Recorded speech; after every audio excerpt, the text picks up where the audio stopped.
Audio Jungle.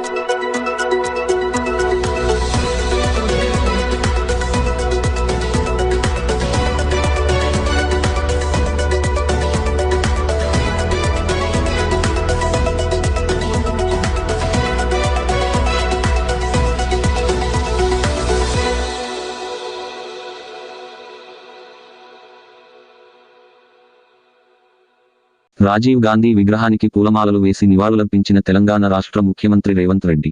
మాజీ ప్రధానమంత్రి దివంగత రాజీవ్ గాంధీ వర్ధంతి సందర్భంగా సోమాజిగూడలోని రాజీవ్ గాంధీ విగ్రహానికి పూలమాలలు వేసి నివాళులర్పించిన తెలంగాణ రాష్ట్ర ముఖ్యమంత్రి యనుమల రేవంత్ రెడ్డి. వారితో పాటు తెలంగాణ రాష్ట్ర ఇన్ఛార్జి దీపాదాస్ మున్షి, ఉప ముఖ్యమంత్రి బట్టి విక్రమార్క, సీనియర్ నాయకులు షబ్బీర్ అలీ, విహెచ్ జానారెడ్డి ముఖ్య నాయకులున్నారు.